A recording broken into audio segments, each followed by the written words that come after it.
If you're listening to this episode, I bet you're wondering what behaviors you're doing that keep you from getting your needs met and ending up in situationship after situationship.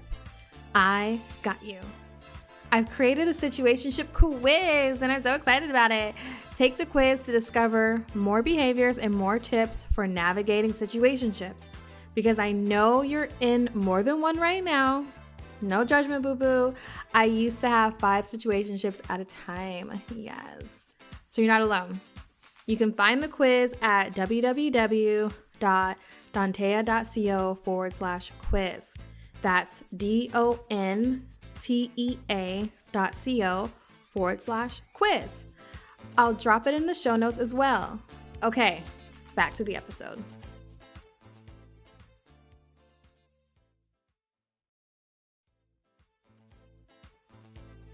If you're listening to this episode, I bet you're wondering what behaviors you're doing that keep you from getting your needs met and ending up in situationship after situationship. I got you. I've created a situationship quiz and I'm so excited about it. Take the quiz to discover more behaviors and more tips for navigating situationships, because I know you're in more than one right now. No judgment, boo-boo. I used to have 5 situationships at a time. Yes. So you're not alone. You can find the quiz at www.dontea.co/quiz.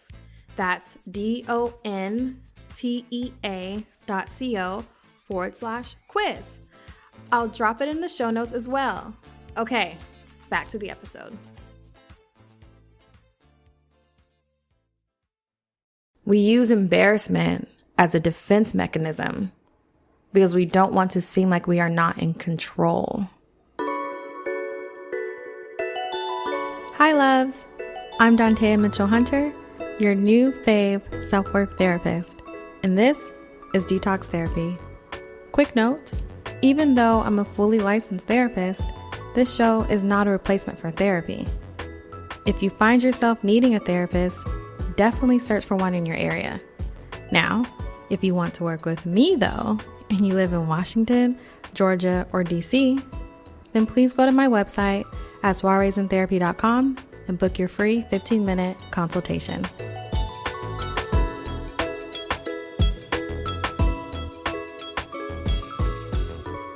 Hi, loves.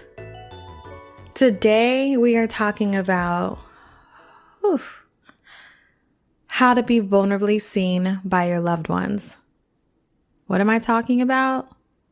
I am talking about when you are having a really hard day and all you want to do is crawl in bed, order mozzarella sticks, and drink the biggest margarita you can find. Usually what happens on those days is your closest friends will reach out to you and say, "Hey girl, how are you doing?" You know, just like any day. Your thoughts say, "I'm doing awful. I'm having a really hard day and I just started to cry while reading this text." Your text message says, "I'm good. How are you?" My question to you is, why do we do that? Why do we lie? Some may say it's because we don't want to burden our friends. They have their own lives to worry about, and I don't want to add to it. I don't want to be a burden. Others may say, well, I actually learned this from a therapist in Cali. Her name's Allison Gomez. She's great at this stuff. She said, we use embarrassment as a defense mechanism because we don't want to seem like we are not in control. Right? So if our friends see that we don't have it all together, we haven't showered for a day or two, we haven't cleaned up, and we just can't stop crying, it may say to them, "Damn, she ain't got her shit together." Right? No, wrong. All of that is a defense mechanism. All of that is in the belief of, I have to be on it. I have to be perfect. I have to have all my shit together in order for my friends to see me. And that's just so fake and superficial. So if you have an honest, trusting, safe friendship, you are allowed to quote unquote fall apart, right? That's healthy. You are allowed to cry in their arms. You're allowed to ugly cry, which I'm really good at ugly crying, and scream if you need to. They are there for you for those exact reasons. If you aren't able to be vulnerable and transparent with your friends, then we need to take a deeper look at what you believe a friend is really for. Are they someone to just take pictures with you when you travel and go about town? Are they someone to listen to you vent about the toxic relationships in your life time after time? Time after time. Are they someone to call when you're sitting at a restaurant all alone because, God forbid, you are seen out alone? So you got to cover that up by looking occupied. Also look at this vice versa. Are your friends individuals who have tried to shame you or tell you to get over it? If so, we need to find healthy friends. Okay? We talked about this before. All right, so back to you. If you haven't allowed yourself to open up and really be seen and heard, well, let me tell you what happened to me. And let's see if you can relate. I recently was having a really hard time. Like crying when I woke up, crying before bed, feeling completely lost, scared and afraid of where my life was going. And just as expected, my friends reached out, per usual, right? Again, just any random day, per usual, friends reach out. And they asked me how I was doing. Usually, I like to leave audio messages, and while leaving one, my voice started to crack. And I don't know about you, but when my voice cracks, it's over. Like, I don't buy the best tape, okay? So if my voice cracks, a flood is soon coming. It's always been that way. And I just couldn't hold back the tears, right? So I tried to talk through it. However, it was pretty obvious I was crying. So I was saying like, oh no, no, today's good. I'm just going to go to bed early because, I'm just feeling really tired. Like that kind of voice was happening. Tears down face. That same friend who I was leaving the audio to called me on FaceTime, right? So there's nowhere to run when you are on FaceTime. I don't answer a FaceTime and let it point towards the ceiling. I answered a FaceTime and here's my face, there's yours. Okay, here we are, right? And she just listened to me cry, validated me, shared a personal experience, and was really just there for me for 3 hours. 3 hours. We are both very busy people. We both have jobs. We both really enjoy our downtime. So, of course,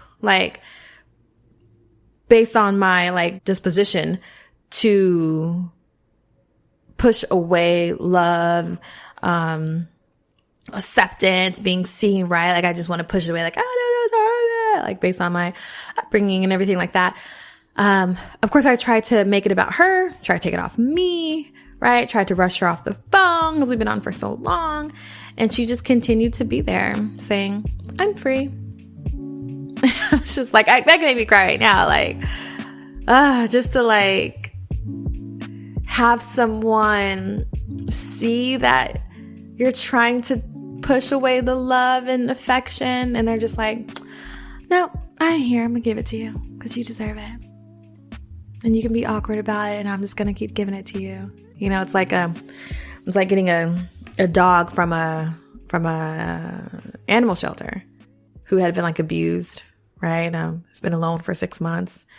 And here comes his family, just anybody with no malice, no malintentions to take care of this puppy, this dog, whatever.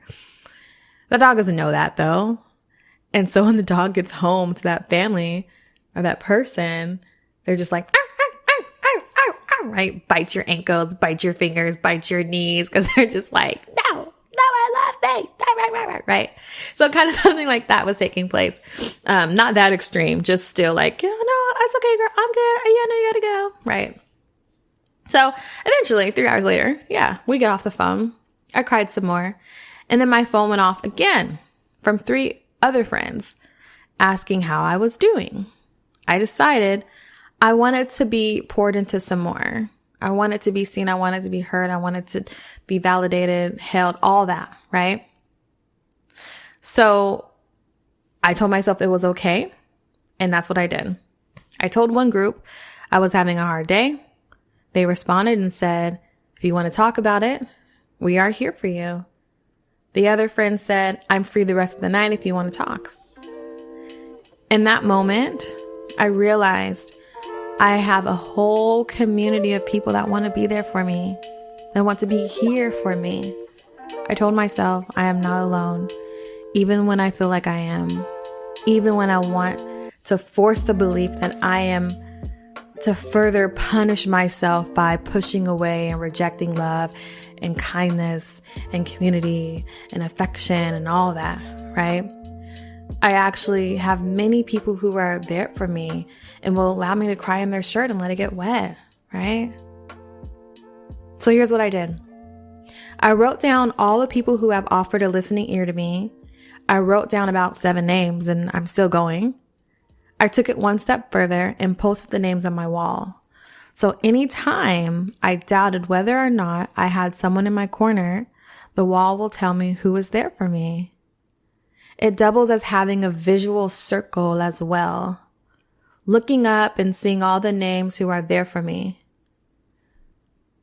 So here's how you too can get the love poured into you, just like I did. Here's how to ask for help. 1, affirm yourself. Tell yourself, it's okay that I need someone to show up for me and I deserve to be seen and heard. I'm going to read that one more time because I want you to really get it. 1, affirm yourself. Tell yourself, it's okay that I need someone to show up for me and I deserve to be seen and heard. 2, insert yourself. The next time a friend asks you, how are you doing? Be honest and say, today is a tough day. Are you free for me to vent? 3, ask for what you need. Sometimes we don't know what we need. That's okay. That is okay.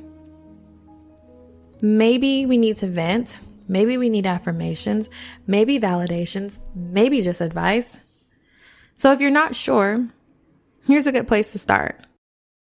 Tell your friend, I want to vent first and then get validation. By getting validation first, it helps to calm your body. It helps to kind of like ground you really. Because someone is saying, yeah, it's okay. Yeah, I would be screaming too. It's okay to scream right now. Yeah, it's okay to cry right now, right? And it's like, okay, it is okay to cry right now. So I can be okay with that. And your body relaxes and it calms down. It gets you out of the spiral of spinning out of control, right? The overthinking, the someone's like, yeah, I would be confused too. Yeah, right? It's like, oh, it's okay. It slows you down. Give it a try if you don't believe me. And affirms that you're okay and not alone, really. It's a huge thing that happens. 4, repeat. One conversation at a time, right? One conversation is not a magic pill. You may still feel sad, down, and confused after one conversation, like I did when I shared earlier. I invite you to talk to everyone in your circle if you need to.